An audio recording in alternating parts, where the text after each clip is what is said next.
There we go. Okay. So yeah, so today we're gonna do I think I have one person coming from a for an endings reading today. I'll send it to you in just a second, babe. I'm gonna send you a link. Um, so I have one person doing an endings reading today, which is my special for September. September is a month where we start the feminine cycle. So we started the feminine cycle on Monday, and we're in this period where we need to figure out what to let go of in order for us to move forward, right? In order for this new version of ourselves to emerge. And so I do have a reading for Alma today, and so I'm about to call you up in just a second, so that we can do the reading. And then I do have something to talk about today, because I've been struggling with something, and so I want to talk about how I've been navigating it, just because I think there's probably other people who really don't understand this on a deep level. And now that I'm coming to understand something, I want to kind of share it while I'm alive. All right, I'm a girl. Let me send you the invite. Wait, what did you say? Alma is for the love of Locks Inc. Okay, let me send this. I just sent you the invite, love, so it should allow you to pop in at the bottom. Hey, Alma, can you hear me? Yes, I can hear you. Can you hear me? Yes, ma'am. Thank you for joining us and allowing us to witness you today.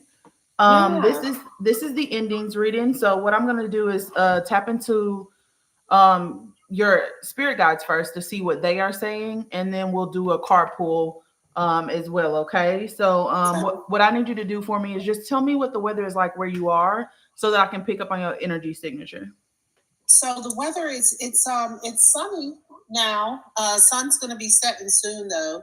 It's about 69 degrees. It's not cold, but it's not hot. So it's really kind of perfect weather. It was very rainy earlier today. Okay. Gotcha. 1 second. Okay.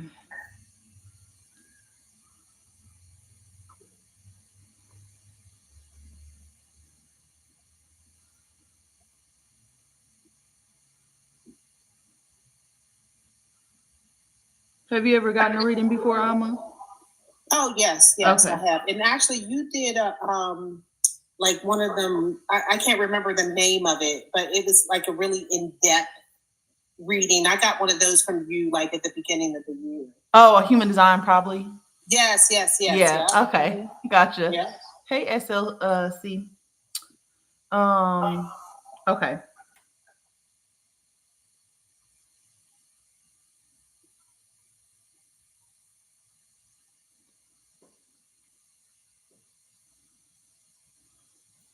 Okay. What else?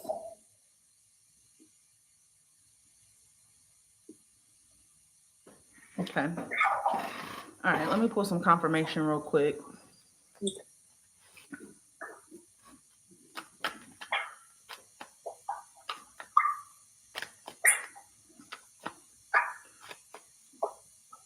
And get your full spread ready so we can get into detail here.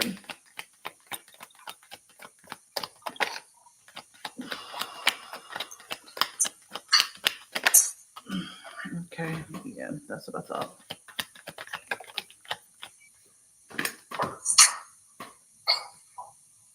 Mm-hmm.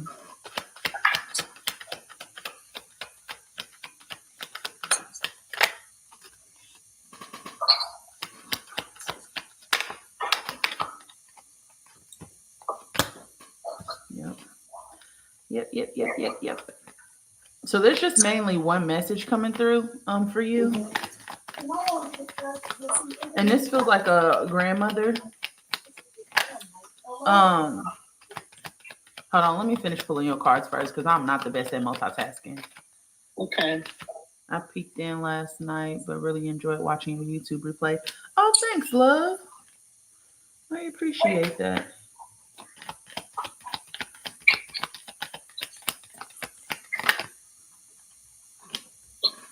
Okay. No, I feel like I need to do one more for you. Okay, gotcha. All right. So the first thing that's coming up is, or the main thing that's coming through is, they keep saying that you're rigid, you're rigid, you're rigid. There's a lot of trust issues, afraid of feeling like you need to control everything and intellectualizing everything is what they say. There's also an energy of feeling like you're afraid to feel things. And I don't know if that comes from trauma or betrayal or um, the relationships that you have been in, but it feels like your energy is very guarded. It feels very much so like it needs to control your environment or control things around you. And I don't know why I feel like you've been trying to do work or something around that. Mm-hmm. But the main theme is trust. Okay. Um, Yes. does that make sense, love? Absolutely. Okay. Gotcha. Yes. Yeah, very much so. Gotcha.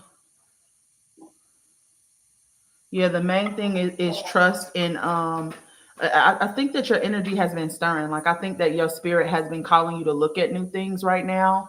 I don't know if you're hearing the intuition or if that's why you chose to book the reading, but it feels like something is stirring, like you want something different. But there's also a fear of vulnerability here. There's a fear of feeling again, and there's a fear of letting people in. Okay. Mm-hmm. Um, And girl, this message might be for the both of us today because this is exactly what I'm dealing with right now. Uh-huh. And it's so freaking tough. And so stick around to the end when I'm doing the message part of this because Okay. I think there's a lot of information that you might come to understand or what I've been navigating here as well. Okay. Okay. So I asked them, was there anything else? And they just keep saying no, like she's rigid. She needs to open up, like she's guarded, and she's afraid to feel and she intellectualizes everything. And I'm like, okay. Okay. Um, so we got to get you out of your mind and back to your body. So that's what your guides are saying. Is Okay. the biggest thing that needs to end for you right now. Okay. Okay. So let's move into the cards. Because we got a lot of confirmation through the cards. Oh goodness, sorry, I just ate. I had to eat real quick, and I was like, you know what? Let me just go ahead and do this. Well, Um, thank you. Oh yeah, no problem. So the first thing is the card of conflict, right? But this card is in reverse, and this is a card about defensiveness. It's about proving. It's about comparison. Sometimes. So in the shadow side, this card reveals a reactive flame, one that's entangled in proving or comparing or mimicking other people out of fear that its own light is not enough. You may feel triggered by other people's success or visibility or become defensive when your flame is questioned. For me, it feels more like defensiveness. There's often a sense of internal competition or confusion. Who am I? Is this even mine? And this is where your flame acts not to be louder, but to be truer. And so this card is really about stepping into your authenticity and not letting the pain that you have been through shape your decisions. Okay. Because another thing that they said is fear based decisions, fear based decisions. Okay. And so, you know how we are when we get hurt. We try to protect ourselves from getting hurt again, right? And so it shapes the way that we show up in our reality and the decisions that we're making. And so this card is really about um slowing down a little bit because when we are in survival mode, we are in this go, go, go type of energy. We're in this very mentalizing, strategizing, planning, logical type of energy. And that energy moves fast. It doesn't really give you time to figure out what you truly want. And so, what I would suggest is wait until the emotion pass. When you're in a height of an emotion or a low of an emotion, literally wait until it passes. And sit with it, sit in stillness with it, because that's where the clarity is with in sitting with it instead of reacting so quickly. Okay. Mm-hmm. And so this is the first Okay. message. And then next we get the Temple Guardian, and this is actually major. This is a major life card. Okay. This one is also in shadow as well, and this is about over control. It's about a fear of chaos. It's about having an attachment to structure, energetic rigidity. This is also about over responsibility, this fear of rest, which I think comes a lot from how society just conditions us. You know, like a lot of this is conditioning, Mm-hmm. and collapse from over holding things. And so in the shadow, the Temple Guardian can become over curated, over structured, or over responsible. You may begin to feel like the keeper of order rather than the holder of the flame. This card in reverse asks you, are you guarding the flame? Or are you trying to control its shape? Have you confused structure with sovereignty? And I want to explain that a little bit as well, because one thing that I realize is that a lot of people will isolate, right? And they think that isolation is them being sovereign, right? I'm just protecting my peace. This is me doing what's best for me. But real integrity comes from, can you handle showing up as you, putting your boundaries in place, even when you're in the middle of a storm, right? And so we confuse isolation with you being free or you being sovereign, when really isolation just becomes another prison, right? And so that's what this card is asking. Like, are you trying to guard something, or are you trying to control something? Okay. So there can also be a fear of dissolution, a fear that if you let go or shift something, the whole temple will collapse, or a deep grief if a temple, like a relationship, a project, a group, has already dissolved. But true temples are alive. They shift, they breathe, they die to be reborn. That doesn't mean that you're failing. It just means that your temple is changing form. And when I say temple, I just mean like the energy you've created around yourself. A lot of us use like identities as like temples, like they're boxes that we put ourselves in. And we're very rigid about that. Like, and we cling to those identity structures. And anytime that we're not those things, we fall apart. And what we got to understand, I guess, as a society, is that we're a lot more fluid than we give ourselves credit for. And we are supposed to grow and evolve and change and breathe and be a multitude of different things and not just one thing. And so when I see this card, I think polarity consciousness, right, wrong, left, right. There's only one truth that can exist at once, instead of us being multifaceted and us being fluid and us things appearing on a spectrum, things being a lot more nuanced, right? So that's kind of what this is about. Now, in the shadow, the temple guardian can also become a martyr. And what I mean by that is holding flame for everybody but itself, meaning showing up and being everything to everybody, but not feeling alone and not feeling like anybody is there for you, right? And I think this comes, martyr energy is like people pleasing type energy, trying to prove that you're a good sister, a good wife, a good mother, a good friend. And in you trying to do that, you lose yourself, you abandon yourself, you erase yourself, because you need, when you are in the people pleasing type of energy or a martyr type of energy where you're prioritizing other people's needs in front of your own, it creates an environment where you are hyper independent. You end up being a strong friend, you end up being everything to everybody, but nobody's anything to you. And so you abandon yourself in the process of trying to show up for other people. Okay. Another thing that I'm dealing with right now. Okay. So perhaps you have confused vigilance with value. Perhaps you've taken on what isn't yours to guard. So this card invites you to honor your limits. Your no is sacred. Okay. Your yes is holy. You should only be saying yes to the things that you truly want to do, and not doing things out of you feeling responsible or you feeling obligated to other people, or you trying to prove that you can show up for people, in a way that people haven't showed up for you. Okay. So even guardians must rest. Okay. You prioritizing you is not you trying to hurt somebody else. Is you trying to make sure you make it to another day. Right. And so one thing that I tell people all the time is, so proper support, nurture, and care of other people is built on the foundation of self-love. You have to love yourself in abundance and pour into other people from your overflow. But the moment that you're not in an abundant state, you are not the person that they should be calling. Right. And so the advice of this card is that sacred space is not built through control. It's built through clarity and presence, which means you have to sit with yourself. You have to ask the right questions, and then you have to alchemize, which I suggest journaling, mentorship, video recording, whatever you got to do. And also don't sacrifice your essence trying to guard something from crumbling, because what this energy feels like is one foot in the old life, one foot in the new life, and you trying to hold on to both parts. What's supposed to fall away is supposed to fall away. It does not mean that you have failed. It means that the board is being cleared so that something new can come in. Because if you still got all this old energy in the house, nothing new can come in until you move the stuff out. It's almost like spring cleaning. So don't be afraid to let things go when it's time for them to be let go. Okay. Next we get the Ace of Waters, and this is what I was talking about, like feeling like there's something stirring in your spirit, or feeling like like you're awakening to something. And this specific, since it is a water card, has to do with your emotional world. Okay, so what's missing, or what it is that um probably brought you here today, is that the emotional side of you is trying to be heard. Okay, it's trying to be felt, which is your body. You know, your body's 90% of who you are, and right now you operating out the 10%.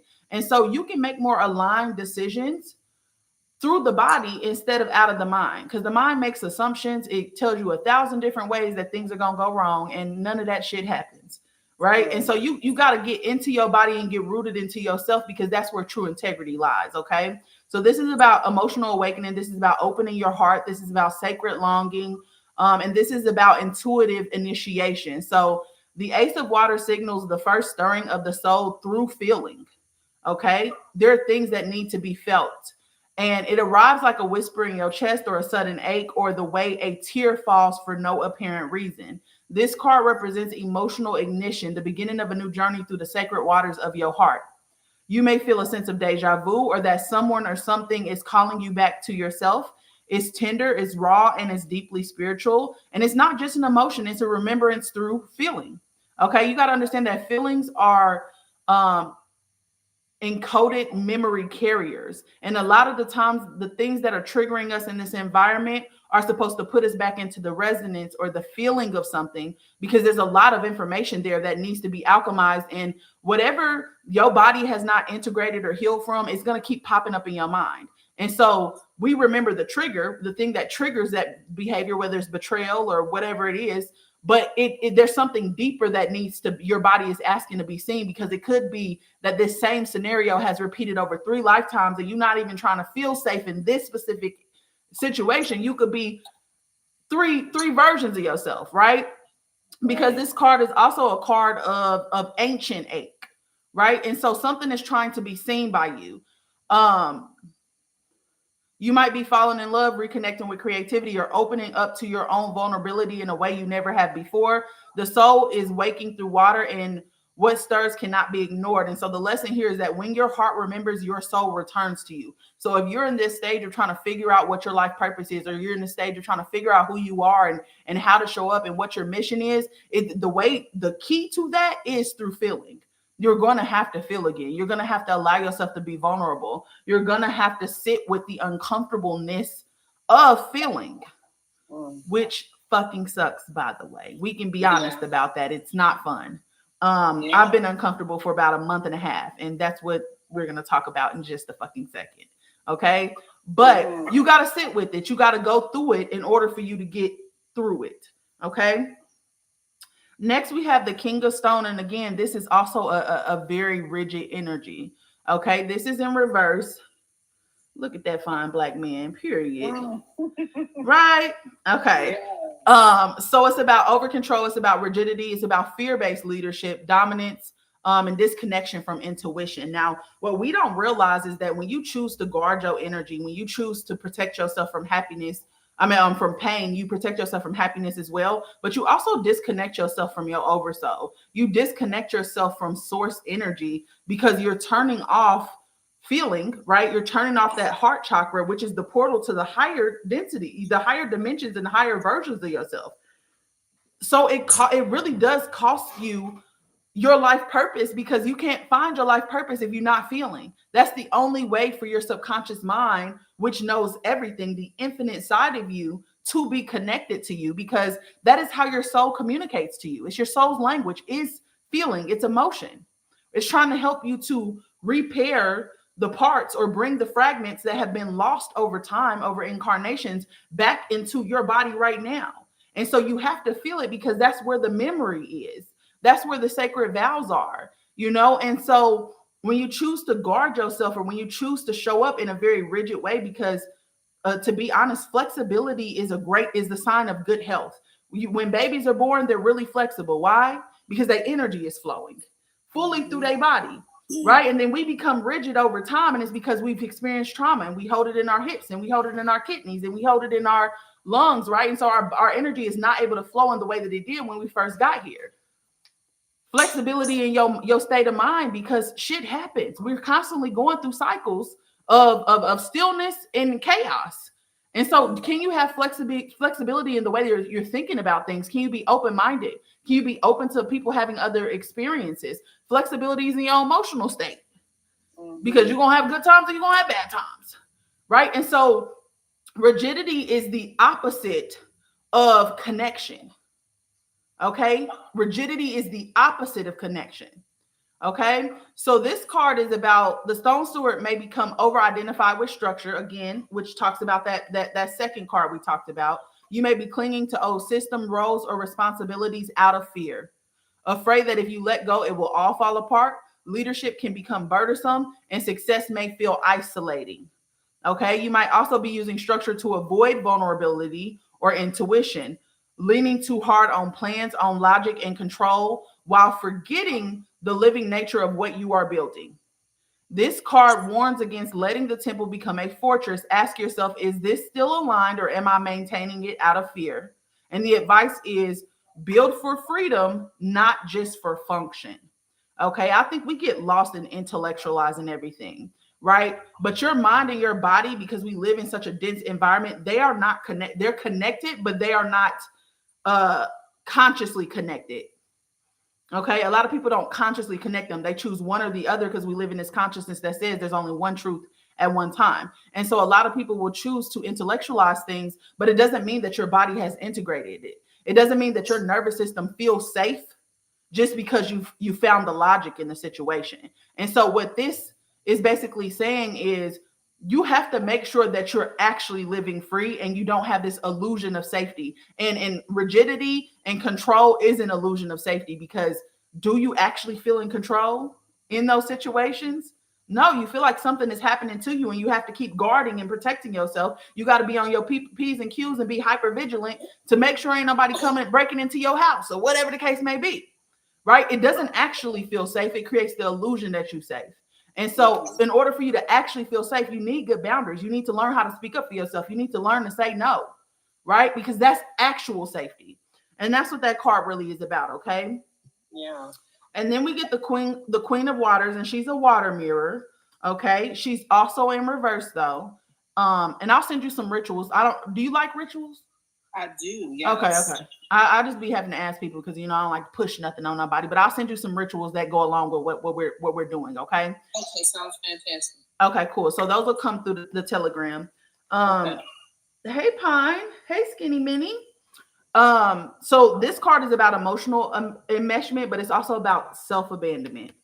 It's about overcaring. It's about martyrdom. It's about you absorbing other people's pain, having unclear boundaries, and compassion fatigue. Because I think so many of us are and I think we don't realize that compassion is just presence. You're just supposed to be sitting there with people, right? And we think compassion means we got to jump in and we got to fix them. We got to save them. We got to heal them. We got to get in the water with them. They going through it. My friend going through it. Let's go through it together. Mm-hmm. No, honey, because then you take on the burdens of other people, right? And so in the shadow, the water mirror becomes a sponge instead of a vessel. Okay.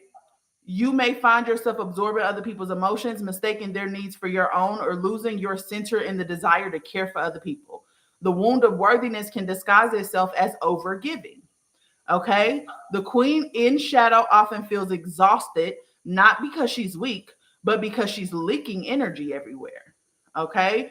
Her mirror has become fogged and her own reflection has been forgotten. It's almost like you erase yourself in this energy of martyrdom, which really is us remembering what it was like to be fully met by somebody. A lot of us have ancient souls and we remember what it's like to be in divine union, So we long for that. And in us trying to, bring that back in a world that doesn't remember that, we end up playing this role of the martyr where we try to show them in all the different ways and prove it to them and convince them, right? When they don't have the capacity to conceive what we're trying to show them, right? And so we get lost in this process of trying to save them when the goal really is to save, heal, and fix ourselves so that we could be the lighthouse, right? The lighthouse don't come up off the shore to jump into the water and swim to you and tell you we need to go this way. No, it plants its feet where it is and it shines its light and then you come to me, right?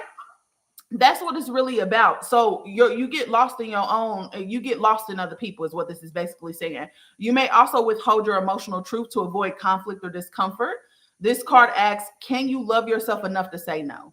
Because when you're choosing somebody else's comfort, when you're choosing to keep the peace, you're not keeping your peace. You're keeping theirs, which means that you're abandoning your truth so that their truth can exist. Mm-hmm. Okay? If somebody calls you and they say, I need $50 just to make my rent tomorrow, and you only got 75 and you don't get paid for 2 weeks, giving them that $50 is saying their well-being is more important than your well-being. You know, and so there's a part of you that feels abandoned because it's like, why are they more worthy than us? Why is their well-being more important than ours? Right? And so you got to understand, again, proper support, nurture, and care for other people is built off of you being in an abundant state of, you love yourself in so much abundance that you have overflow. But the moment that you don't have overflow, you don't have nothing to give. Right? And so the advice of this card is compassion without boundaries becomes self-betrayal. Right? When you get out of polarity consciousness, the next consciousness is called high heart consciousness. And this is the energy of forgiveness. You have to learn how to forgive to ever get to this place. And this is directly attached to your heart and your thymus. Okay, so this is what we're talking about, opening your heart space, because that's the vault where your soul holds its memory. And we're going to talk about that in just a second, right? But high heart consciousness is compassion. Okay, but it's empathy with discernment. You need discernment when you're using empathy. Otherwise, you too understanding. And if you too understanding, you become at the detriment to other people's dysfunction just because you understand why they behave the way that they behave. That's not okay for you to stay in environments where you're being abused, though. Right? And so that's what this is about. You need boundaries. Boundaries are so important. Next, we have an Ace of Stone, which means that you're tending something new, or something new is trying to form. This is the seed of the flame. And this is about new beginnings. This is about soul offerings, right? So we have a new beginnings in your emotional state that's trying to come through, but then we also have a new beginnings in this energy that's trying to ground and materialize. How do we bring that from the spirit into this material world, right? So this is about new beginnings. It's about embodiment. It's about potential and sacred opportunity. Okay, so the Ace of Stone marks a sacred genesis. A new idea, a gift, or a calling is preparing to be rooted in. Okay, the way you got to go through the emotion to get there, though. Okay, so this is the moment when something from the unseen realm, like an intuition, a vision, a soul spark, descends into the earthly plane. You're being given a seed. It may be a project, an offering, a business, or a way of life, but it is yours to tend. And so this card reminds you that spiritual gifts are meant to be embodied. Okay, that the earth wants to hold what you carry, but it asks you, can you trust yourself to begin? You have to, this card is about willingness to try. It's about willingness. Okay. Can you believe that your soul is worthy of form?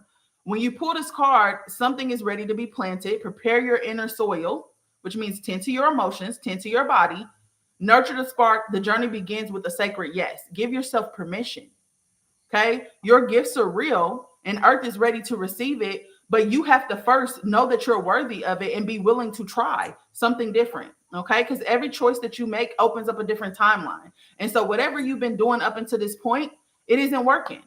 If you don't feel like you are where you're supposed to be, those choices are not working. And so you got to look back at what choices you've been making. You know, if you're trying to prioritize the peace, then you're choosing silence. Is silence getting you what you actually want? Do you feel like you have genuine connections?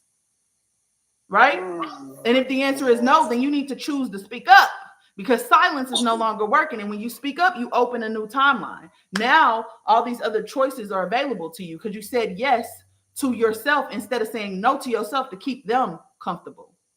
Say yes to you, and only say yes to the things that you are truly aligned with you. If you got to force yourself to do it, it's a no, baby. It's a no. And so that means you got to choose to disappoint people. Because the only way to prioritize yourself is choose to disappoint people. And then when they come to you and they want to have a conversation about it, the conversation is me prioritizing myself is not me trying to hurt you. Me prioritizing myself is me trying to figure out what I'm here to do and me trying to love myself more. That's it. Okay, next we get the card of burnout.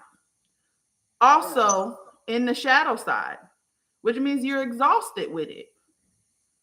Okay, this is about, again, martyrdom. It's about the resentment that comes from martyrdom because we feel angry that we're responsible for all these damn people and don't nobody show up for us. This is about depletion. This is about identity through sacrifice, thinking that you have to sacrifice to be helpful, and this guilt of letting go. So in the shadow side, this card reveals deep patterns of martyrdom or overfunctioning. You may feel guilty for resting, resentment for being relied upon, or lost without the weight you once called purpose. Because a lot of people who done been through trauma, we don't want other people to experience the things that we've been through, right? And so we say, my life's goal is to save everybody, right? And then we become the sacrifice for us trying to show up for other people because we didn't have people showing up for us. Right? And we think that that's our purpose. It's a trauma response. Hyper independence, a trauma response, because you don't want to be disappointed by people because people in your life have disappointed you. And so you hyper independent now because you don't want to be disappointed. Okay. So the flame here becomes transactional. You're burning for other people, but not for yourself. So you may fear what will remain if you lay it all down, but your truest fire begins where burnout ends, which means you letting go of what's not working for you is not abandonment, it's liberation. Sacrifice is not sovereignty. Okay? Whatever is for you comes with ease. Love comes in ease. If you have to force it, it's not for you, it's not aligned. And so this entire reading is about you getting out of your mind and into your body. Okay? Your body communicates to you, which is your soul, through emotions. And they're only telling you, I like this or I don't like this. They're your guide in this reality. I like this or I don't like this. So if you have a good emotional experience, it doesn't matter what the emotion is. That's a yes, move towards it. You're getting closer to what you came here to do. Okay? If you have a bad emotional experience, and confusion is bad. Confusion is bad. Okay? That's a no. Set a boundary. Move away from it. Choose another option. That option does not work. Okay? But that's not a failure. That's just weeding out the options that work and don't work because you're trying to figure yourself out, which means you got to be willing to fail. It means you have to be willing to practice. Right. Okay? And so you don't have to sacrifice what you want to prioritize what other people need. You do not. You got to come. It's 51% about you, 49% about them. So that means you need balance. You need to bring it back to a balance. The last thing is this 8 of flame, the transmission, which means you probably have mirror energy. But this energy is downloads, divine message, momentum, soul communication. Okay, your soul is trying to speak to you. The 8 of flame arrives like a wind to fire. It marks a time of quickening, a sudden urge of insight, momentum, or creative fire that sweeps through your field. You may receive a download, a dream, or a message from your oversoul, or a burst of clarity that illuminates your path forward. Communication is strong during this time, and synchronicities are heightened. Things long delayed begin to move during this period. So this card signals a sacred transmission. Do not try to rush to interpret or act on this. First, you need to receive, okay? Because I want you to slow your energy all the way down because we only can make conscious decisions in stillness, okay? If you constantly going, the reason why they want you rushing is because you don't got time to think, right? You need to slow your energy all the way down so that you can make sure that you making choices that are aligned with you. Okay. The 8 of flame asks you to become the vessel, not the filter. Let the flame move through you without judgment. Trust what is landing now because it is encoded with purpose. So pay attention to the synchronicities right now. Pay attention to the signs. Pay attention to your dreams right now. Okay. You're not here to control the fire. You're here to carry the message that it brings. Okay. And so what I would do, friend, is if anybody asks you to do something, always say, I got to think about it. Sleep at least 24 hours on it. Because how many times do you say yes and then you go home and be like, why the hell did I fucking said that I wanted to do that? That means you need to slow down because your yes is sacred. Your yes should be like gold. You don't give your gold to everybody, right? And so you got to say, let me think about it. Go home and take 24 hours. See if that's something you actually want to do or if that's something you feel obligated to do. That's something you got to force yourself to do because you're trying to show up for somebody else. Okay? If they don't ask you, you don't offer. That's a rule I adopted, and I'm telling you, it changed my life because I realized wasn't nobody asking for my help. I was volunteering. I was like, yeah, sure, I'll do your resume. Yeah, sure, I'll do your nutrition plan. You know what? I actually got a book you should read. Matter of fact, let me just summarize it for you so you ain't got to do the work. Right? That's what we be doing. So if they don't ask you, you don't offer. If they do ask you, ask yourself, would you do it 10 times over? Would you do this 10 times in a row? If the answer is no, you don't want to do it. You don't want to do it. Right? And so slow your energy down. When you wake up in the morning, feel your body first. Because before your mind kick in, right? Feel your body first. If you feel tired, your mind is going to be what tells you, we got to get up and we got to do this because we said we was going to do this today. That's your mind. If it's moving fast, it's your mind. Okay? So your body say, I need to rest. Rest. Don't be ashamed of rest. Rest is the best thing you can do for yourself because it's in that rest, in that stillness, in that feminine energy. That is when you can hear yourself. You know, that's when you can hear the guidance. Probably one of the best things I ever did for myself is slow down, get on my own energy, get on my own rhythm instead of being on everybody else's rhythm. And it's the perfect time to do it because we're moving into the feminine cycle, which means our energy is dwindling down now. We're falling unconscious. So this period is about stillness. It's about integration over these next 6 months. So it'd be a great time for you to figure out who you are and focus your attention towards you. Don't feel like you got to show up for people. I went 6 months saying no to everybody because I felt so much shame. And my family had the nerve to send like a little group chat message where it was like, if you could call anybody and know that they're going to pick up and you get $1 million, who would you call? And they all said me, baby. I don't like that for me. I said, I don't like that. We're going to have to do something about that. Now I ain't never picking up my phone. You know, and so I went 6 months and I felt terrible doing it. They was like, Tata, you so mean now, like you don't want to help with nothing, and I'm just like, well, then you know what? I've never been mean. I've always been really nice, and I didn't like that. So we're gonna have to try this out for a little bit. You know, and so that's what this is about, because this whole spread and everything that I'm hearing here is your energy is very guarded, it's very rigid, it's very protective of itself, but and the only way for you to move forward is for you to feel again. So you have to be able to feel and get out of that head and into that body, which means slow down, say no when you got to say no. Don't agree to anything within 24 hours. Conflict is a natural part of relationships. Okay. Conflict is a natural part of relationships. In fact, is how you get to more genuine, deeper connections. Okay. And conflict don't always got to be rah, rah, rah, rah, rah. Sometimes it's just like, hey, friend, you made me feel like this. Was that your intention? Right? Get clarity from them so you know how to move. If it was your intention, see you later. I don't like that. You know, but if it wasn't, then I misunderstood something. To explain to me. Well, I don't really, and it's a conversation, right? You got to learn how to communicate. You got to learn how to say no. You got to learn how to tell people what your needs are, because they just don't know. Common sense ain't that fucking common. I promise you. What you think they know, they don't. And nobody's going to be able to read your mind. So you got to tell them, you know, but you deserve what you pour back into people. What you pour into people, you deserve to get that back.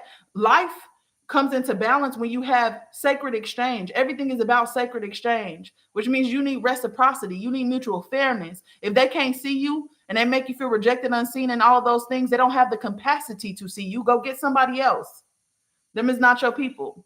If they every time you go up there, they make you feel like shit, don't hang around them no more. Go get some people who don't make you feel like shit. And how do you find those people? You try new things. You explore new things. Because the things that you like are going to put you in environments with people who have shared interest. Right? And so get a part of a community. You know, if you like art, go take an art class, because everybody in that class likes art. You know, that's something y'all have a commonality. If you like yoga, you like Pilates, go take a yoga Pilates class. You know, if you like this and you like to go do those things, because that's where the people who like doing those things are. And don't be afraid to make new connections, because not everybody's going to do you how people have done you. Damn, that's for me. I don't like it. Wow. Yeah. That's for both of us, girl. Well, thank you, because all of this is right on point. Yeah. So you got to allow yourself to be seen. Okay. Yes. Allow yourself to be seen. And you got mirror energy. It's mirror energy, because the water mirror, there's mirror energy here, which means that people who got mirror energy, a lot of times our energy, because mirror is a protective energy, and it usually protects heart energy, which means that there's probably some rose gold lover energy there, which makes sense with the martyr energy.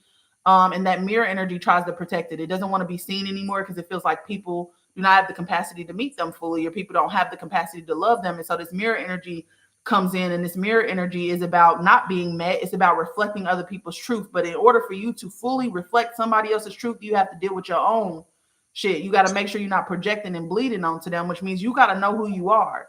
You got to look back at those past versions of yourself and be honest about who you've been. And whatever you don't like, change it. It don't mean that you're not capable of that thing. Be honest about the things that you're capable of. And if you don't like it, change it. Do it better for the future. But then also it helps you to stand up in those environments where people are projecting onto you, because you know exactly who you are. You've been honest with yourself about that. Can't nobody who witnessed you 15 minutes out the year tell you who you are. You the expert on you. So become the expert on you, master yourself, try new things, set healthy boundaries, tell people no. And no is a full sentence. It's my favorite full sentence. I don't have to say nothing after I say no. And learn how to prioritize yourself, because your needs are important too. If you want other people to meet your needs, you have to first meet them yourself. Otherwise, you're seeking somebody else to meet your needs. And if they the ones that's meeting your needs, when they go away, your needs is no longer being met. Right? And so you got to meet your own needs. You got to show yourself that you love yourself. The way that you find your spiritual life purpose is through loving yourself. Okay, loving yourself first, and seeing the beauty in your experiences, because nothing was happened to you. There was not punishment. That was initiation. It's all teaching you valuable lessons that are going to be important to where your boundaries are supposed to be. Okay. Let me I'm gonna pull some additional cards for you too, because I feel like you have gifts, love. I just want to say, I just opened a new business.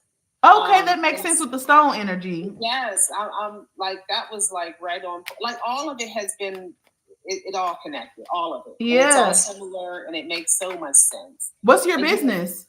I own a hair salon. Okay, period. And I've done that for many, many years. But this particular space is exactly everything that I wanted. And it is a small place. It's a tranquil place, and it's everything that I've always wanted. So I'm very happy. And literally, just a couple weeks ago, I had my grand opening. So it's period. I love that for you. And I have been waiting for this. So gotcha. Yeah, that makes a lot of sense why that King of Stone energy was coming out and that Ace of Stone. It feels like there's a new beginning. You just got to make sure that you're making aligned decisions instead of decisions out of fear. One thing about hairdressers is y'all are touching people's crowns. And so you got to make sure that energy is good. Yes. When you going in there touching people's crown, and on top of that, when I was a kid, maybe I'm telling my age a little bit, but when I was a kid, the hair salon was a place that you go and you get advice on life. You got free therapy. You got all the things. Well, there's right now there's only two of us, and there's room for a third person, but it's a very intimate setting. We only do locks. Okay. Sister locks, traditional locks, natural hair.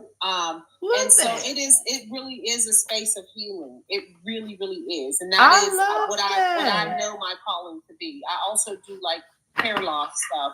So I'm a trichologist. And so healing is my space. Yeah, I love that. Because locks are actually an extension of your energy in this reality. For sure, yes. Yeah, so I love that, girl. Okay, well, good luck on your business. You got this. Thank you. You got this, girl. What area are you in? I'm in Pittsburgh, PA. Pittsburgh, period. If I'm ever out of Pittsburgh, I'm gonna have to hit you up because I'm on my journey too. I was looking at your hair like, yes. I see it. I'm on my journey as well, girl, on my way. I wanted it to be a personal experience, and so I did them myself. My cousin does what you do. He's been very successful for years. He does like all kind of stuff like that. But yeah, I wanted it to be a personal journey, and so I sat down and did them myself, and I love them. Absolutely. You just and you're right. You got to find you got to find people with the right energy who are, if they're touching your head. I am a part of the Yoruba tradition. Oh, okay. So it's our ori is very important, and so everything you saying today makes much sense. Period. I love that. I love that. So what I get, you absolutely are a part of the Rose lineages, love. But I feel that you can't have all that healing, nurturing energy and not be a part of Venus energy. And so, people who have this energy are here to restore the divine feminine dream field. Okay, and this comes through the heart grid, though, which means that you are a deeply heart-led person, but you just don't feel safe to be that in this environment. And so, in order for you to get that back, to bring that back to the forefront in a healthy way, in a way that prioritizes you as well, is through those boundaries, is through allowing yourself to feel, because feeling is just adding depth to your experience. It's trying to help you process what you're coming across, right? But it's deep remembrance through emotion, through music, through beauty, born into trauma to transmute ancestral distortion, activating others through presence, which means you got to sit present with your emotions. But these are the dreamers, the healers, the teachers, and the soul doulas. Now, the reason why I wanted to bring this up is because there are some gifts that are trying to come through for you, and they're buried under this guardedness, and they can't come through. And so I think that's why you're starting to stir, is because something is trying to come to the top. I also get the flame of the flame of shame, which is a shame wound that is resurfacing right now of the original misnaming or misjudgment, which means that this could be from a previous life. The message with this card is you're not broken. You were blamed for your brilliance. And a lot of people who have a shame wound, they don't want to be perceived, or they don't want to be seen, or they don't want to be, they don't know how to let themselves not be a star in a box. Like, that's the only way that I see it, is like you're a star in the box. You got to allow yourself to radiate, allow yourself to be seen. But I think there might be some past life exile or abandonment or something there that's caused you to believe that people have misjudged you, which has caused you to believe that your brilliance is not important, your perspective is not important, and it is. Okay. I also get the flame of sovereignty, which is you're no longer in spiritual servitude. You are not here to save other people. You're only here to reflect people. That's that mirror energy I was talking about. You absolutely have a mirror energy that's protecting that heart space. Okay. And so what the message of this card is, you owe no one access to your field. You are free. All you do is have to choose it. And the last thing is a star lineage. And for me, I feel silver blue or sapphire energy, but for some reason I feel like it's silver blue, because they keep telling me you need to sit in stillness. You need to slow down. You need to sit in stillness. And I think your gifts actually come through stillness. Okay. People who have this energy are here to restore interdimensional access and cosmic memory. This has to do with your throat, so you cannot suppress how you feel, but it also has to do with your pineal gland, which means trusting your intuition is important as well. And people who have this energy are star seeds with light tones. They end up being dreamlike and crystalline in their nature. They channel sound, movement, and galactic language. They walk between dimensions.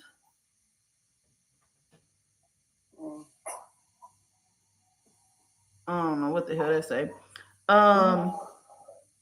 And they also activate the planetary grids, and are supposed to bring star knowledge down here. Okay, most of us who are planet for the Atlantis experience have star lineages. Okay, but this silver blue energy actually comes from Sirius B, and these are the dreamers. So I don't know why I feel like that there's something happening in your dream world. I feel like there's a gift that's activating for you, but you got to get the stuff out the way. Yeah.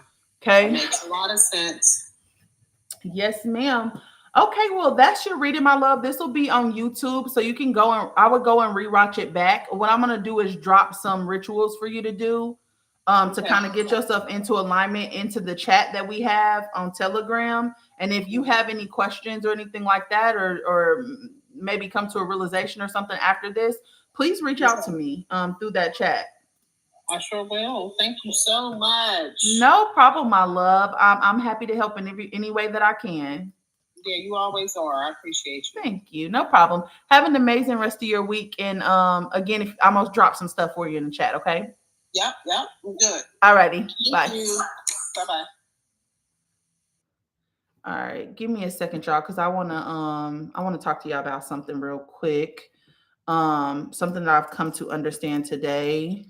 Well, I feel like I've been like when I'm learning something or when I'm getting a download, sometimes it takes a second for it to mature for me. It's kind of like wine. And so I'll say something like that video that I had that went viral. I'll say something and then it just keeps building. Like I keep getting things that build on top of that and on top of that and on top of that. And so I've been struggling this last month and a half around relationships, around how I show up in relationships, around okay, this isn't a shadow. Around how do I let people in after I've been hurt so much by people? I really struggle with that because I feel like I always leave people better than I found them, but for some reason people just be fucking me over. And it's a lack of boundaries for real, self-betrayal. Like nobody has ever really betrayed me. I've only really betrayed myself. And I've been dealing with or trying to grapple with how do I bring myself back into a place where I can go into relationships and actually trust people and not push people away. And why is it that I understand what I'm supposed to do? I understand the concept, but my body is not registering it. It's like my body is not allowing me to get out of this feeling. It's like I have not hit the nail on the head yet. Like there's still more for me to discover here. And I'm realizing through me doing that, because there's a specific situation that keeps coming up. What I'm realizing is that this is ancient. It does not belong to this version of myself, right? And so there was a betrayal that was triggered by somebody in this lifetime, but it goes so far back to like post Atlanta, really in Atlanta, because I have the memories of Amara as well. But it goes back so far, and so I don't know how to release the full thing, because what I'm realizing is that my body still doesn't feel safe, even though I've alchemized this one situation. My body is still saying yes, but remember when it happened in 1992 and it happened in 200 BC, and then it happened again, and then so my body is struggling to feel safe within like damage across lifetimes, and I don't know how to get out of this energy or to alchemize it. And so I've come up with a better understanding, and I just want to share that with people who are going through the same thing that I'm going through right now, because I've been feeling a lot of longing, I've been feeling a lot of grief, I've been feeling a lot of betrayal, I've been feeling a lot of rage. Okay. And it does not feel like it's of this version of myself. So I don't know how to deal with what I cannot see. Okay. And so I just want to give y'all some advice real quick on that. And then I'm going to hop off because I am freaking tired today. And I still have one more client to go. Really, I got two things to do, but I'm just going to have to push something off to tomorrow because I've been really tired this week. With the energy slowing down, I feel like a slug. I feel like I'm running underwater. I feel like I am running through mud. Yeah, that's how I feel. Okay. So I was trying to figure out why my body is not matching my mind. Even when I know better, I have intellectualized the shit out of this because I've been sitting in it for like a month and a half. Okay. And so what you got to understand is your body is not slow. It is ancient. Okay. What you logically understand may be new. Okay. This could be a fresh truth, a healing realization, whatever it is, but your body is operating from eons in cellular memory that has basically meaning that it inherits stories, it inherits memory, it's soul trauma. Okay. And you have encoded protection systems in place because of this soul trauma. Okay. I booked through your website. 100% respect your boundaries. Hold on. I missed something, baby. While that resonates, red. If you are extra energy, can I have a reading? Oh, okay, babe. Sorry, I missed your first message. I wasn't ignoring you. I just caught your last thing.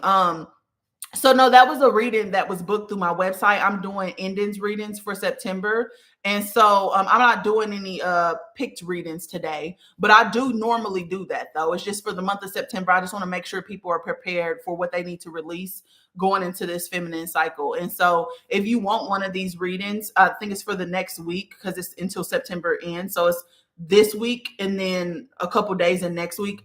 I'll be doing those on live. And I also do any, if you go to my website, any of the mirror live readings are also going to be those. I'll give you the readings at a cheaper price if you want to do them on TikTok, just because I think sometimes I say stuff that other people need to hear. And so those are also available. But I also sometimes just jump on live and do like $22 readings, $11 readings, stuff like that. And so today specifically, or this month specifically, I'm not taking any readings through the chat, just because I want to make sure that I make space for the clients who have booked. But we're going to get back to that starting next Wednesday. Okay. And I appreciate you saying that. I respect your boundaries. I just didn't see your message though. Okay.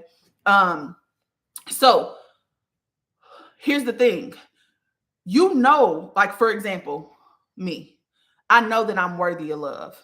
Okay. I know this in my head. I know this. Okay. However, my body is remembering when I let my guard down in 7 different incarnations and I had my ass handed to me. Okay. The most recent memory that I have that is tied to this X situation that keeps coming up is right after Atlantis. Okay. My divine counterpart, meaning this person used to be somebody who mirrored me. I remembered him. I told him I remembered him. He had fell into distortion. And so he took me remembering him and him knowing that I remembered him as an opportunity for him to manipulate me. And so I thought this person was in love with me. And he seemed like somebody who had the capacity to meet me because it wasn't so long ago that he was my mirror. Right. And so he did. He remembered me on a soul level, just not on a conscious level. And I had access to this flame relic, and he wanted the codes to the flame relic. And so this motherfucker acted like he was in love with me until I gave him the fucking codes and he betrayed me. Okay? Same motherfucker in this incarnation that got engaged on me. Okay? He was supposed to only trigger the betrayal. Okay? But it's a betrayal that goes back multiple incarnations. Multiple incarnations. Okay? And so it was always going to be that way. And me and this person have had at least 3 lifetimes where betrayal or abandonment are involved. Okay? So it's not enough for your mind to get it, because your mind is 10% of who you are. It's the finite version of you. It's your body has to feel safe. Your body has to get it. Okay? So until your body feels safe, it will not let your mind fully take the lead. Okay? And it's not your body trying to betray you. It is your body trying to protect you because there's soul trauma. It's like when you got trauma in this lifetime, you become guarded because you're trying to protect your heart from feeling that again. Yeah, well, your soul is doing that. Your soul is your body, your soul is trying to stop you from having to experience the same shit. And it's so frustrating. This is frustrating for me because I don't have all the soul memories that go on. And so it's like somebody telling me something about myself. Okay, yeah, I got you. But until I see it myself, until I experience it, I don't fully understand why it's this big of a deal. You know what I'm saying? So, do you feel like you learned the lesson and heal the trauma you won't incarnate with this person again? Yes, I do think that, because and I told y'all 2 lifetimes ago, I accidentally hurt a kid. I did not hurt them intentionally. I woke them up too early. They jumped off a cliff. They hurt their motherfucking self, but I felt responsible because I was a temple priestess and I was responsible for the children, and I saw something in somebody and I tried to rush them. I tried to rush them along, and I had no fucking business. They had at least 10 more years worth of development, right? And so I felt responsible for this kid. And so for the last 3 lifetimes, me, my mom, and my brother have been incarnating together because she was my temple priestess sister and he was her son. And so it was her, and she was like one of my best friends, and she ended up leaving the temple priestess. And she ended up singing to the ocean for the rest of her life. My mama loves the ocean. She feels so at peace at the ocean. But she ended up, because the water is intelligent. And so back then we believed that we could give our burdens to the water. And so she was singing and grieving, to the water for the rest of her life. And I took a vow of silence. That's where I taught my body how to be an oracle. That's why I turned off my seership and I can't see inside of my head. And so now that I understand this, I was having a lot of dreams, and they all revolve around my brother and me trying to save him. And because I made a vow in that lifetime that I was going to save him because it fragmented his soul. Right. And I'm like, okay, he was a kid. This is my fault. I need to save him. I attach myself to him. And I won't let go. And so him and my mama are attached because they've been incarnating with each other for a very long time. And then I'm attached to him. And so when I was a kid, I struggled because I felt like my mama had to protect my brother from me. Like, I feel like there was always like that type of energy, or I feel like she did not love me at the same way that she loved him. And it just wasn't true. I'm just remembering, I can feel the energy of it, which is they've been together for a long time. I'm new to this, And so there was a dream that I had where I realized in the dream that I was not going to be able to save him, because it was like one of the dreams was like we was in this gymnasium and he fighting a whole group of niggas. I'm talking about 30, 40 niggas. And I'm like, okay, it's only two of us. I guess, fuck it. I'm with you. I'm with you when you're right. I'm with you when you're wrong. I guess we about to get our ass beat, And so I'm like, I'll just take one of them to the bottom with me, like, whatever. So I finally, me and him is beating, fighting, whatever. I get him away. He keep going back. And so then I'm like, nigga, the car's right. Like, what are you doing? And so I got to run back in here and get him. He getting beat up in the bathroom by 10 niggas. I jump in, I get him again. I try to get him to the car. He run out the motherfucking car and go back. Stress me the fuck out. And then the next dream is like somebody had him in his dark room. It was like, I ain't gonna lie, the energy of that dream, I ain't like that shit. Right. But I end up saving him. And he's like, I neutralized the person who was the threat. He goes over to the person with the threat and start beating them again, start biting off their ear. And I look back like, I'm like, come on, we can leave. And he just doing this overkill. And I literally looked back at him and I looked at the door and I said, I am not going to be able to save him from himself. He is going to have to choose. And then I turn around and I grab the door and I turn it to leave. I stopped having dreams about that and I stopped trying to save him after that. So I don't think that in the next incarnation that we're going to be attached in the same way that we have been, because I decided that that's not going to happen anymore. And so what we don't understand is we get these imprints on our field, which is something I'm about to talk about in just a second. And we carry them into different incarnations. And until we alchemize it, until we choose another option, because I vowed in the other lifetime that I was going to save him, until I choose that I'm not going to save him, I'm going to keep being attached to him. Now, the next time that I incarnate with him, or if I incarnate with him again, is going to be because I love him and I choose him, not because I'm attached to him. Which is the thing. I think my brother is my soulmate. That's the only person I feel like has ever truly showed up for me. And I love him in a way that I feel like I don't, I have, it's not in a weird fucking way. But in my previous lifetime, he was my husband. And so it makes complete sense of why I'm always making decisions for us both. And I always feel like we work as a unit, and it's because we have done that before. So yes, to answer your question, I know that was long and convoluted, but I like to take the long journey. I like to take the scenic route. All right. So the second thing is that your body learns to adapt through pain. Okay.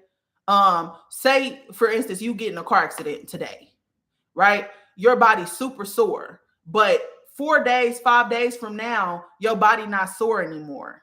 Okay. It's not because the soreness is not there. It's because your brain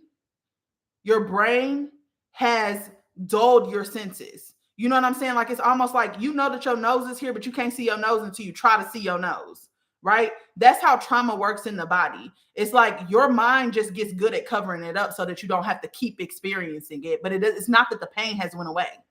It's just that you can't feel the pain because your brain says, okay, this is something we got to live with. Okay, so it adapts through pain. So every trauma, every rejection, every abandonment or soul fracture taught your nervous system how to survive. And so now, even when your logic says, this is good, this is safe, your body says, but is it familiar? Okay. And because familiar often meant survival, the body will cling to the loop until you gently teach it another way. How are you able to get information about your past lives? This is so interesting. You got to heal from your trauma. It's not that you don't have access to it, it's that it's buried underneath the density. It's buried underneath other people's projections. It's buried underneath your inability to say no. It's buried underneath not having balance. It's buried underneath this martyr energy. It's buried underneath lifetimes of you choosing to be out of alignment. And so now you got to get back into alignment, which means you got to deal with the trauma.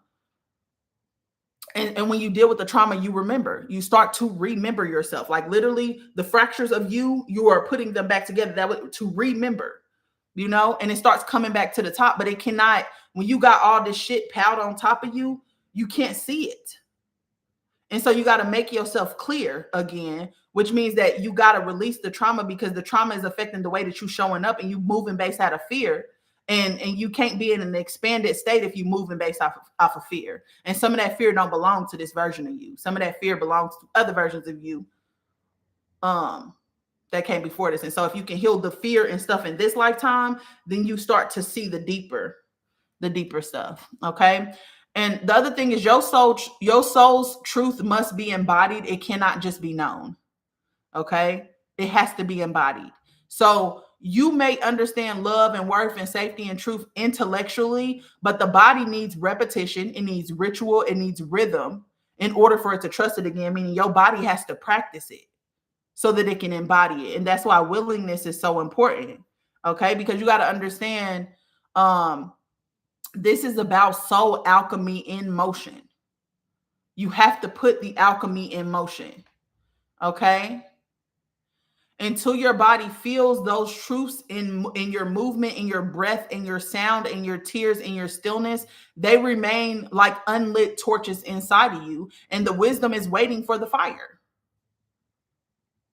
Right? And so some things that you can do, or some prompts that I'm working through right now, because I'm trying to put it like I need to alchemize this. And in order for you to alchemize something, you got to sit with it, the uncomfortableness of it, but you need to also put it somewhere. You need to get it from the inside and put it on the outside, which means journaling, video recording, therapy, sessions like this that we're doing together. And so some of the prompts that I'm working through right now are, where does my body still think it needs to protect me? Where does my body still think it needs to protect me? Okay. What was the first age where I felt unsafe to feel fully? Okay. What was the first age where I felt unsafe to feel fully?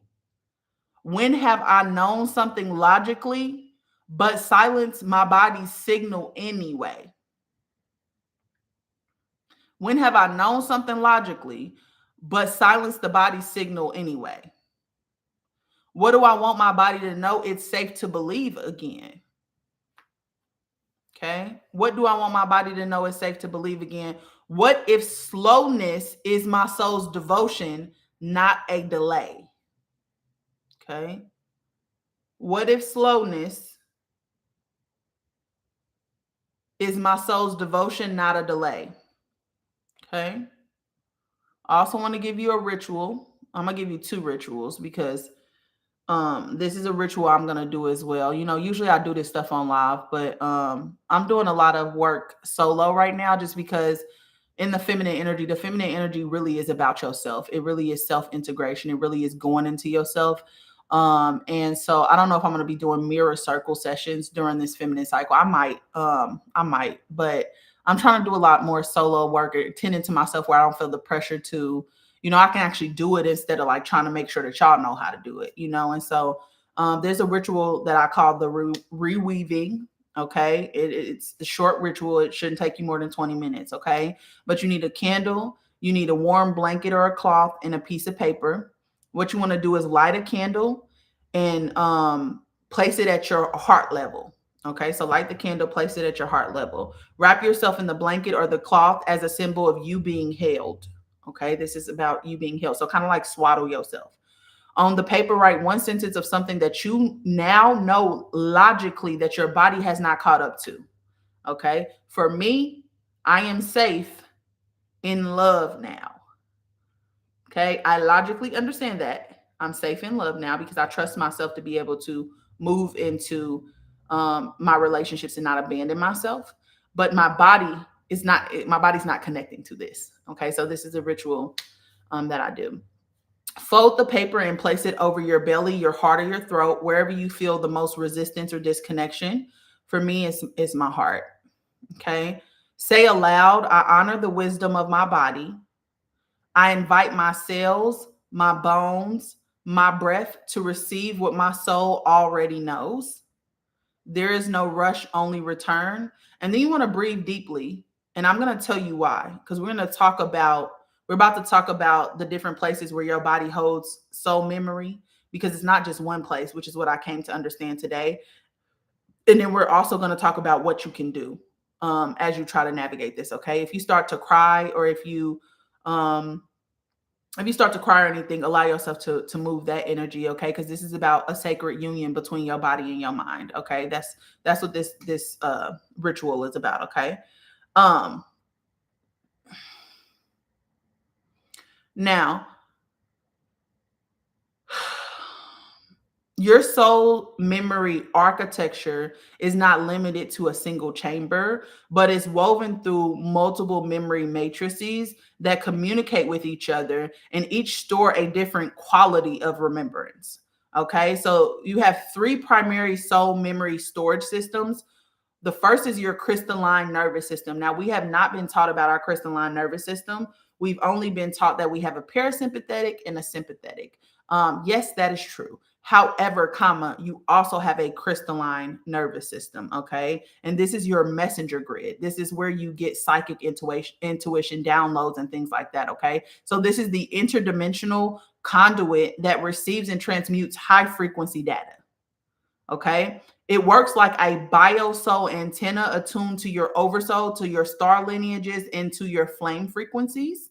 And it interprets and distributes ancient codes through your subtle body system, which is going to be your chakras, your meridians, your etheric layers. Okay, all of those are a part of your subtle body, okay, which is like your energy body.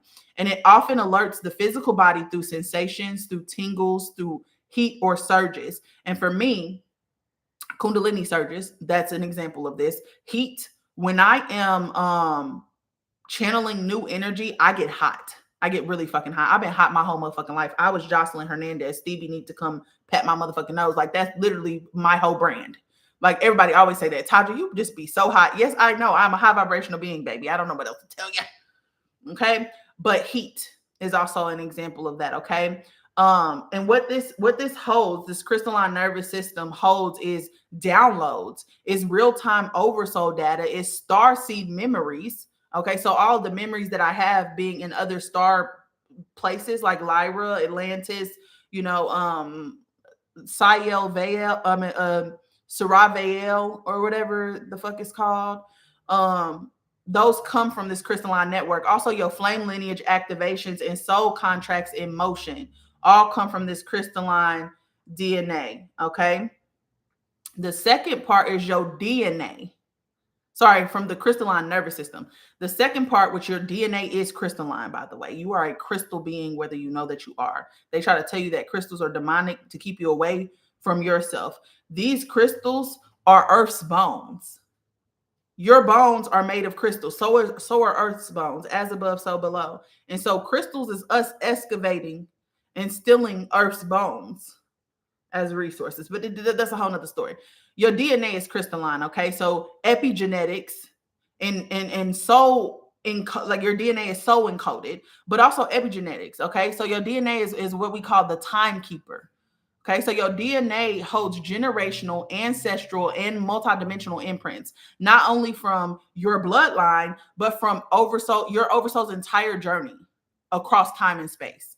Okay, these imprints are not just biological, they're frequency responsive, which means that when somebody who has a frequency comes into your reality, they activate these imprints. And that's why you don't end up dating the same man or dating the same person. You could date somebody and y'all be toxic, and they turn around and date somebody else and they got a whole different man. And it's because their frequency disrupts your frequency, because it's bringing something to your attention. So your frequency starts to respond to their frequency. And so these imprints are activated by people most of the time, or things, or experiences, or feelings.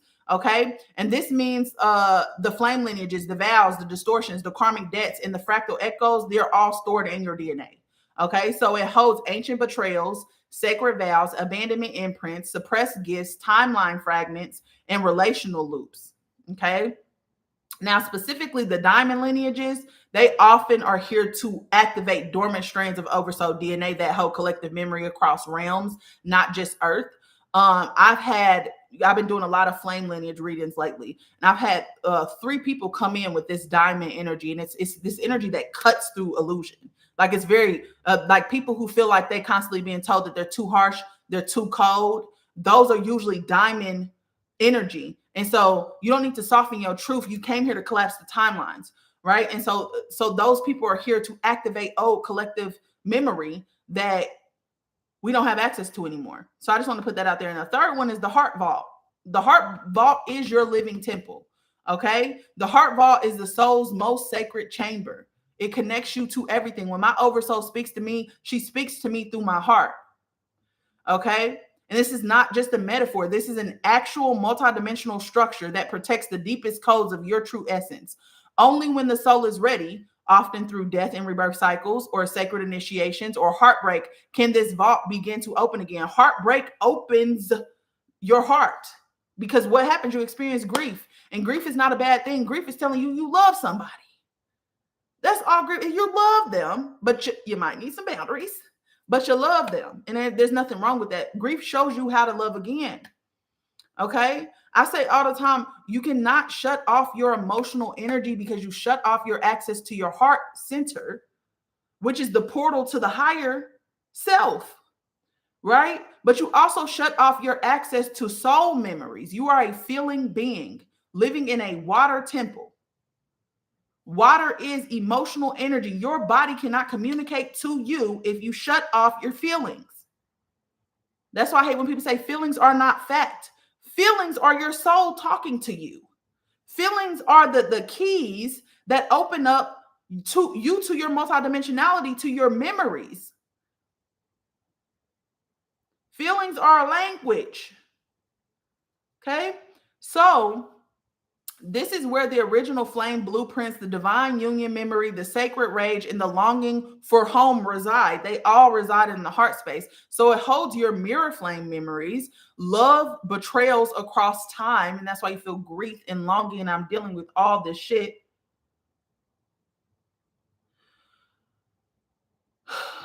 Because it's coming through my heart. My heart is opening right now, and I don't like it. It's bringing up all this shit that I don't want to deal with. Okay? Why you came here is also held in your heart. Where you separated from source is held in your heart. And the grief of remembering is held in your heart. So you got to have an open heart. I'm seeing lines like in my room. Yeah, I started seeing lines too when I started clearing debris. It was like diagonal lines. I can see them in the sky. I can see them in my room. You're just able to perceive the subtle energy in your room. Okay. It's not a bad thing. It really is. You're starting to see again. I'm not doing readings right now. I just did one. I'm just teaching a lesson real quick and then I'm gonna hop off, y'all. So why does it feel so intense? It feels so intense because when you activate all 3 of these at once, okay, which happens during sacred reunion, it happens during loss, it happens in past life loops that are emerging as well. Your body becomes a temple for transmutation. Means that you're not just remembering, you're reweaving timelines through breath, through sensation, through ache, through grief, and through longing.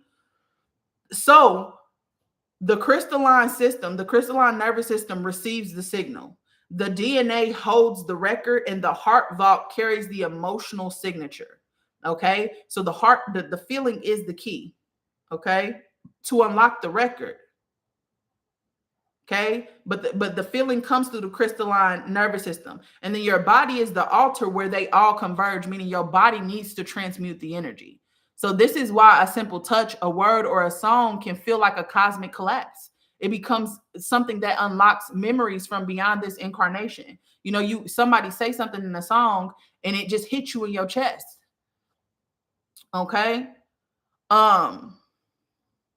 So a practice to harmonize these memory centers or these storage systems, okay, is to place both of your hands over your heart and whisper aloud, I welcome the wisdom of my crystalline system. I honor the truths encoded in my DNA. I open the sacred vault of my heart with reverence and readiness. And then you want to light a candle and speak this activation. If it is safe now, show me the story I'm still carrying. Let my body feel it gently. Let my soul return to wholeness. And then once you get done with that, journal afterwards what is arising for you, and also ask yourself, is this memory from my oversoul or my ancestry? Because that's important, because your womb vault is ancestral memory, your heart vault is soul memory. Okay, and so you want to figure out where it's coming from, but also what is the unspoken vow I made in that moment? Because usually when a memory is coming up, it's coming up because you said something like, I'll never love somebody that deeply again, and it's been chasing you through multiple lifetimes, right? What new vow am I ready to make from my flame? Okay.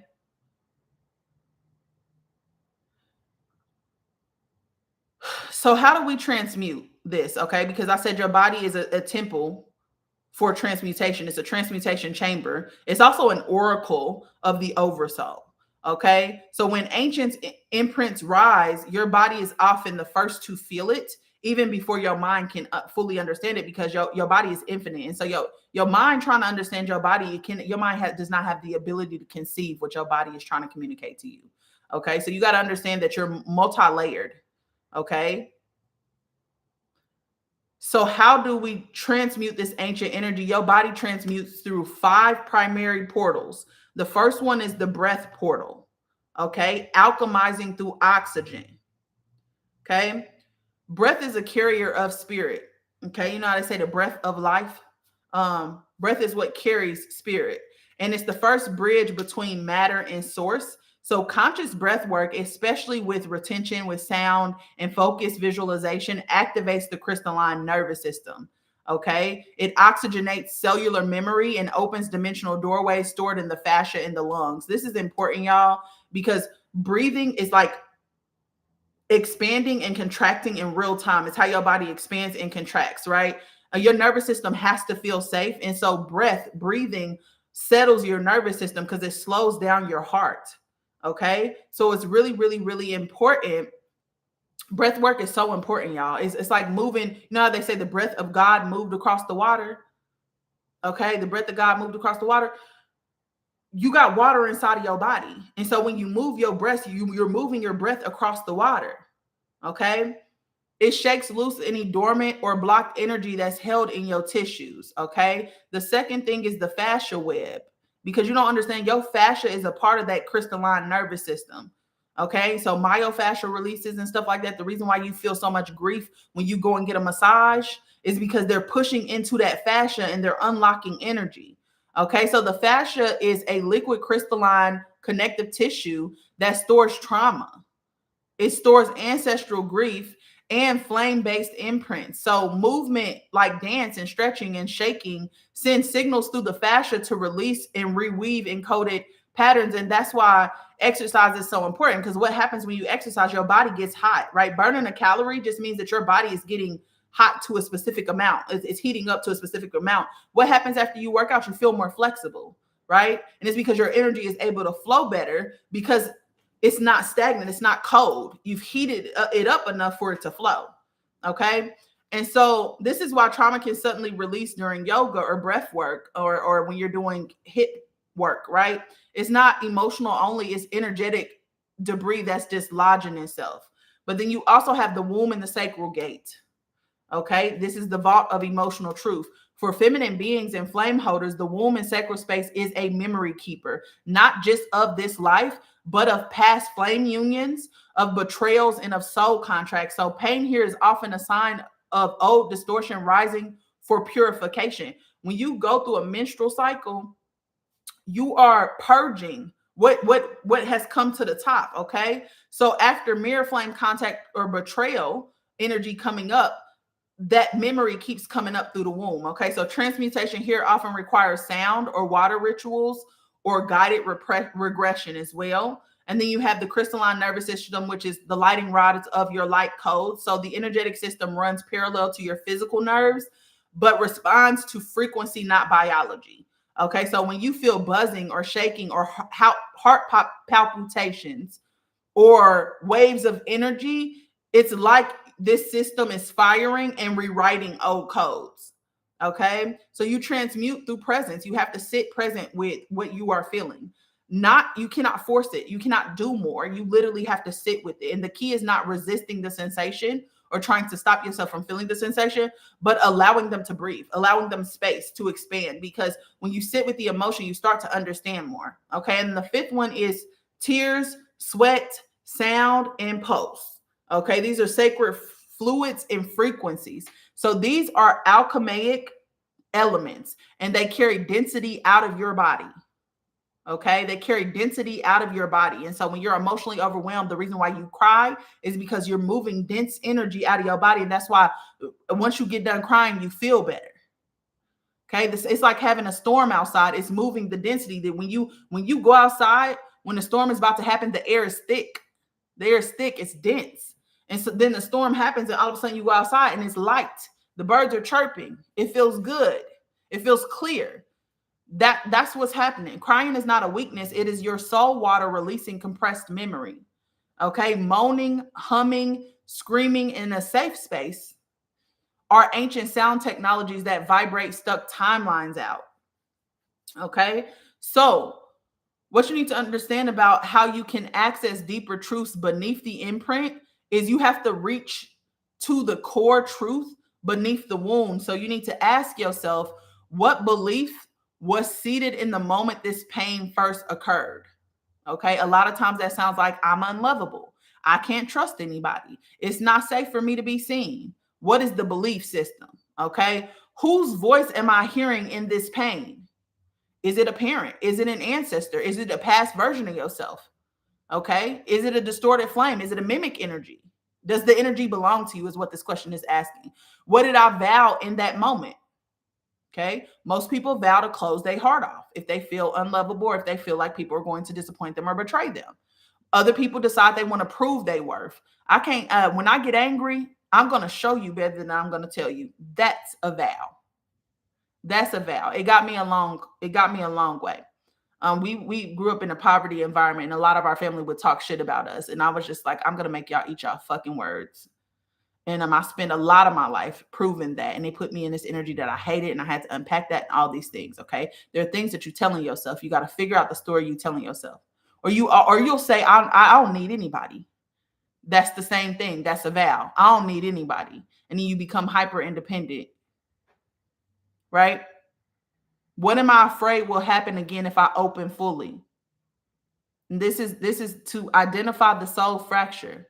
That's where the memory loop lives, and what you're afraid is going to happen if you open fully.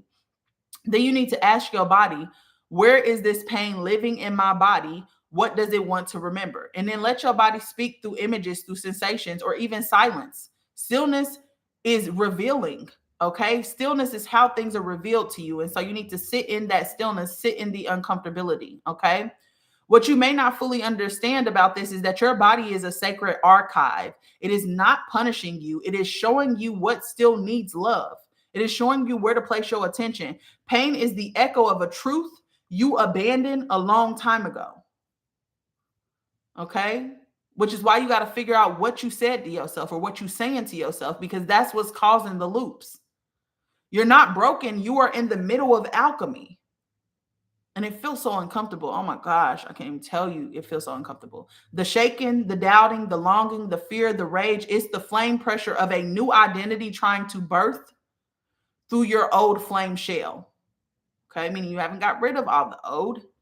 And so this new thing is trying to come in, and it's causing tension, because the new thing is like, oh, you need to push out so I can come in. And the old is like, but this is comfortable, you know? And you also got to understand you've already done this before in Atlantis, in Lyra, you know, in the Rose Flame Field. A lot of us have already done this before. This remembrance is familiar because you came here to restore what was once severed. You came here to remember yourself. You came here to put the pieces back together.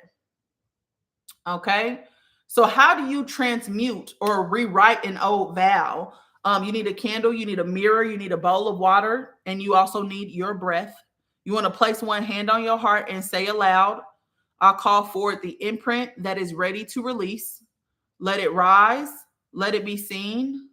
Let it complete. And then you want to gaze into the mirror, look into your eyes and whisper, I forgive myself for what I vowed in my pain. I release the identity that was shaped by betrayal. I return to who I was before the vow. And then you have to rebirth the flame, okay? So you need a new vow. You can use this one or you can create your own. I now vow to protect my heart without closing it. I now vow to remember my worth without proving it. I now vow to receive what I once thought I had to earn. And then let any tears come up, breathe through it, feel the sensations, and let them move through you. And then pour the water into earth or into a plant, symbolizing the return to the memory grid. Okay. And also understand the deeper the emotional intensity, the more ancient or layered the soul imprint that is surfacing is. Intensity just means that this doesn't belong in this life. Okay. If it's very intense, this is something that is looping. Okay. It's not always about the age of the wound, though, but about how long the fragment has looped without resolution or recognition. You have to recognize it. Okay. When it arises with fire in your heart or a gravity in your chest, meaning like it feels like something's sitting on top of my chest right now, it's a sign that you're close to something sacred, something that was once silenced, and something that is seeking return. Okay. So emotional intensity is a soul key. Emotions act as a frequency signal, codes of remembrance. Okay, they're encoded memory keys. The most intense ones, like betrayal, grief, longing, or sacred rage, are often attached to fractured soul bonds, vows or oaths across incarnations, temples or lineages that were lost. I've seen so many temple falls. Crystalline memory loops from galactic wars or planetary falls, which we've experienced Tara fall, Lyra fall, Atlantis fall, Lumeria fall, all of these falls, right? And some of us are trying to fix or make up for things. They aren't random, though. They are beacons reaching through time, inviting reclamation. Okay, these are the areas you need to look at. If it's intense, it's not just of this life. Okay, so when you feel an intense emotion surface, I want you to pause and I want you to name the emotion. This is sacred rage. This is ancient longing. This is betrayal, not from here, but from before. Okay. And then you need to ask the emotion, because your mind does not have the ability to perceive what your body is trying to explain. You need to ask your body. Literally, your body already knows what to do. Ask the question and let it come up, let it come to you.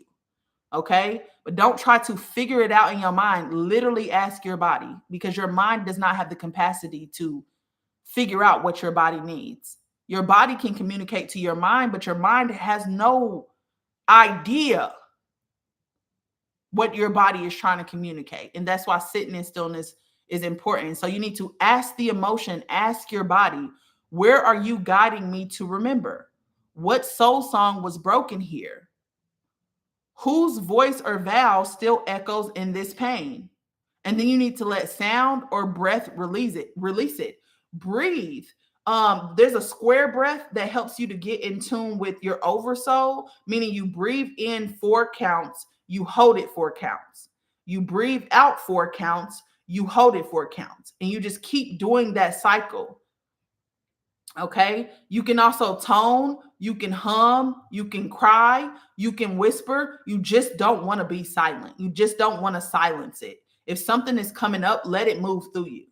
Okay. Let it move through you. All right. That's all I had to say today. That's all I had to say today. I had to get on here and say this because I have been struggling with moving this energy. Okay. Because I feel like I'm in an internal conflict because I don't fully understand where it all comes from. I know that it's not of this life. And I keep going back to the moment with this person, but it's because that betrayal holds the resonance, and I've been sitting in it. I've alchemized the situation with him. I don't know what else to do with it, right? And so I needed to figure that out today, and it sucks. It just really sucks. And like the energy that I've been in since we moved into this feminine cycle is this energy that's just trying to move out what needs to be moved so that I can start this new beginning. But this specific situation or this specific betrayal, my body is just struggling to feel safe within it. My body is like, no, bitch. No, they hurt us. What do you mean? No, we're not. I feel terrified to let people close to me. I feel terrified to enter into relationships with people. People are fucking scary. You know, like just even the people that I've encountered in this life, scary, spooky. And so I'm struggling to let people in. And it's like, I am trying to do it, but something is stopping me. Like something is just like, no. I have 9 past lives here. So we'll be here all day if I get into that. But yeah, maybe one day I'll hop on here and do some past lives. But yeah, I have a past life in Lyra is the first one I can remember, and then the Vega star system, which was the main star, like the main. It's almost like, you know how like we got a main city in a state. The Vega star is like the main attraction in the Lyra harmonic, I guess. And then I was in Lemuria, I was in early Atlantis, I was in late Atlantis, I was in Egypt, I was in the Celtic and Druidic lineage, which was, what do you call that? Like around kind of like where the Roman Empire was and stuff. But I also was around in the Middle Ages as well. And I was underground. I lived in a cave or in some tunnels or something. It's like I was a keeper of knowledge or something. Like that was my last incarnation. I was doing that. And then it was like, you know, like how they tell you, like there are like people or sages or people who are underground who understand or who know all of Earth's history. Like, I don't know how else to describe that to y'all, but it's like hidden mystics. And they basically record what's happening on Earth. Like, I was one of those. I didn't even have a name in that lifetime. It was like a frequency. It was like a frequency. I don't even know how to explain that to y'all, but that was my last lifetime. And then who I am now. And so I also was in Orion, which is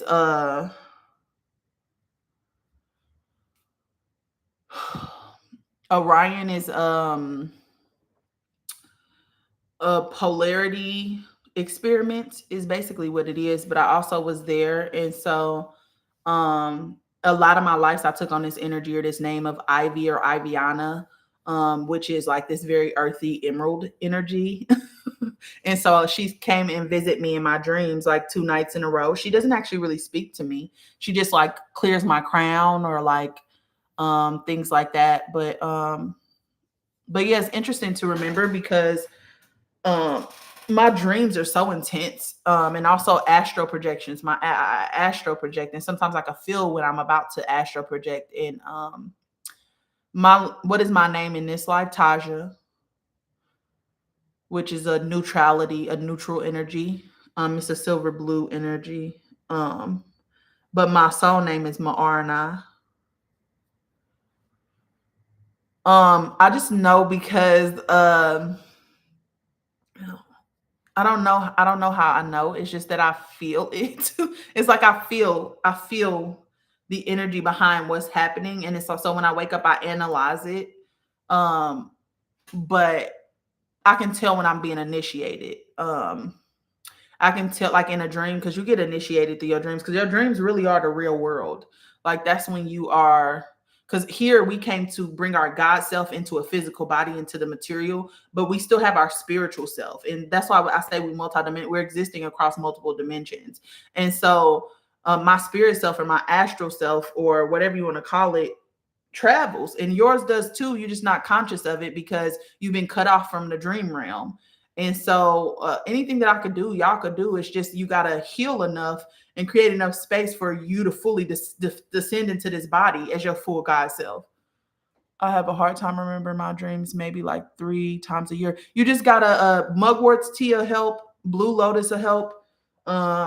Those are teas that you could take before you go to sleep.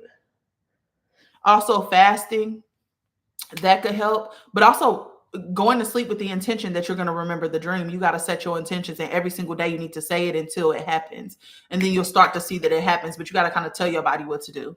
I was also conscious when I think I was astral projecting, but I always thought it was a lucid dream. There's a difference between astral projection and lucid dreaming. Lucid dreaming is becoming aware that you're in a dream, and in a lucid dream, weird shit is gonna, like, things that you know to be true are going to be slightly different. Meaning, like, if you look at your hand, you might have 6 fingers instead of 4. If you look at yourself in the mirror, your teeth might fall out, or, you know, like things like that. That's a lucid dream. But an astral projection feels like there is, like, you are somewhere else. Like you are fully conscious, fully aware somewhere else. Flying across water. Oh yeah, I was flying really high. It felt so real. Yeah, that's astral projection. Absolutely. I always remember my dreams, but I don't know like what they mean. It'd be random stuff. Chart them, like literally track them. Write them all down, every detail that you can remember, because I went through a period in these last 3 years where I was having these dreams that did not make sense to me. And the reason why they don't make sense is because the memory vaults have been fractured, meaning like our oversoul memory is fractured. And so you may have integrated one part of yourself that holds part of the memory, but until you integrate the other part, you're not going to understand that they're connected. And so right before my 33rd gate, which is like where you start to embody your oversoul, I had one day, I went to sleep and I said, I'm ready to remember. And when I went to sleep that day, I woke up the next day and I knew everything. Like, it's like I just knew. And I saw it. So every dream that I had or every vision, because I have visions sometimes, but it's like when I'm in like meditation. But every single one was connected, and I did not know that they were connected until I had that moment where I said, I'm ready. Okay, boo. I'll respond to you as soon as I get off live. But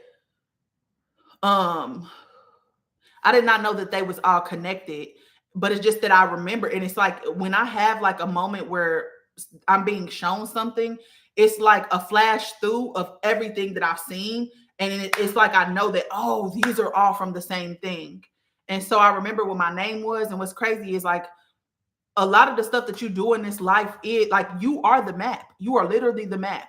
Meaning, like, a lot of stuff that you're afraid of in this life come from past lives. Like, I'm afraid of heights. I'm afraid of bodies of water and sharks. And it's because in a previous life, we fell off the side of a bridge and died went underwater and died. Like I tell people all the time, if you fall in the body of water while you in the air, roll the window down. Otherwise, you're going to be trapped. Right. I carry a little thing in my car to bust out the window, because I died in a car accident and we fell for a long time, terrified of heights, terrified of sharks. And the first thing that I said to myself when I hit the water was, we're going to get eaten by sharks. That's literally so I took that into the next life because that's the last memory that I had in that previous life. And I also said to myself one day, about 4 years ago, I was like, I need to name my soul a name. So when I'm putting protections over myself, people don't know what the name of my soul is. Because you may know my real name, which is, you know, the frequency I carry, but people just need your name to do work on you. And so I put extra protection and call my soul a name. That is the high priestess of Atlantis, who I have her memories. She's my oversoul. And so I named my soul's name, you know? And so yeah. Everything is connected. You're an accumulation of all the versions of yourself that you have been, you know? And so you are the map. You literally have to explore yourself and try to get to know yourself and pay attention to what makes you happy and move towards it, and the things that don't, move away from it. Don't be afraid of your emotions because they all communicate into you. That's how your soul talks to you, which means you got to sit in the uncomfortability of them. You can't be afraid to be accountable. You have to be open-minded. You have to be willing. You got to understand that there are no mistakes. There are no mistakes. You're just weeding out options, but there are no wrong decisions. Sometimes we learn through contrast, so you got to do it the wrong way to get it to figure out what the right way is for you, and all of those things. Um, so yeah, I got a client in an hour, and so I need to take a second to myself. I love y'all deep. I will talk to y'all later. This will be on YouTube as soon as I get off. I think I'm gonna name it endings, readings, and spiritual talk. So it'll be on YouTube as soon as I hop off. And if anybody has emailed me or anything, I'll try to answer them in this interim. But I love y'all. I hope this was helpful. Go back and listen to the ritual part and the last part. Also, listen to the reading, because I think a lot of us are getting rid of this self-betrayal energy, this longing energy, this grief energy, this martyr energy. Like, a lot of that is being alchemized for the collective right now. And so that's coming up for so many people. I love you back, babe. That's coming up for so many people. And so rewatch this if you have the time to do it. Okay. I love y'all deep. I will probably not be on until Tuesday next week, because I done been on 3 times this week and Sister Girl is tired. Okay. So anyways, have a great rest of y'all day. All right, YouTube. Love y'all. Bye.